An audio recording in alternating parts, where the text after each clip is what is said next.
We still believe, and this is something that comes up a lot, we still believe that the being in an arena live at the time something is happening, there's something very uniquely special about that.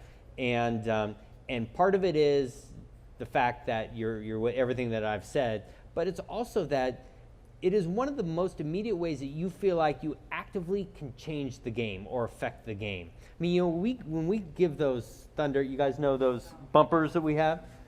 I mean, why do you think people love, besides just making noise, why do you think, and it does make tons of noise, but why do you think people do that? So in the end zone, right? Everyone's doing that. Because we believe that if we do that, someone will miss a shot, right? And when they do, that's because I did that. Now that is powerful. And so what we look at, if you look at the spectrum of experience building, you have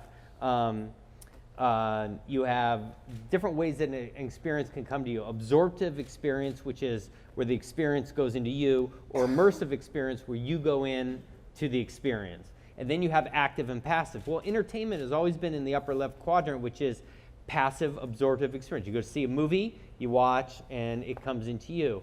You watch something on TV, it comes into you. Even listening to radio or whatever. Our goal is to try to move to that lower right, to give people the feeling of more of an immersive, active experience, and that might just be in helping them feel like they can actually affect the game. Sports is one of the things that is still something that happens live, right? And there's something special in that. There's some uniqueness especially in this day and age, to be present when something happens, to be a part of something. One of the missions of the Warriors is really about, it's not really even about sports, it's about improving people's lives. That's really what we strive for. And yes, that may happen in an arena when you want a game, or you're cheering, or you say ref, you're chanting ref, you suck, and where else can you do that as an adult for once? I mean, really. But it gives you this freedom to be a part of something, to express yourself. You want to create experiences, and we have like a Harry Potter bag of technologies that we can use to create whatever experience we want. I can go in and I can say, look, we've got some augmented reality, we've got some virtual reality, we've got sensors, we've got Facebook, we've got Twitter, we've got, what else? Email, all these technologies that we can use. The challenge, to me, is really understanding what experience you want to create. What is the behavior you want to create? Understand that first, and then go back and use the right technology. Highcast Sports Network. So we deliver games live and on demand to players, to families who can't be present at the games, families that want to see the games afterwards, and then we put the power of the game in the hands of the fans, so users and players can grab highlights, the moments that mean the most to them from the game, and instantly share them with family and friends in our social network and beyond.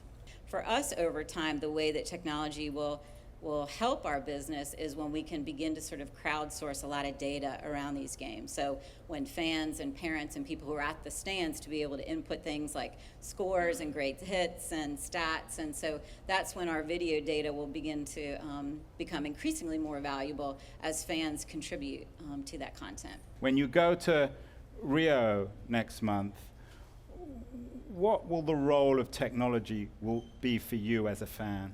The biggest thing it'll have is you've got to think about the Olympics. There's a dozen different venues, and there's typically 3 events per day at each venue.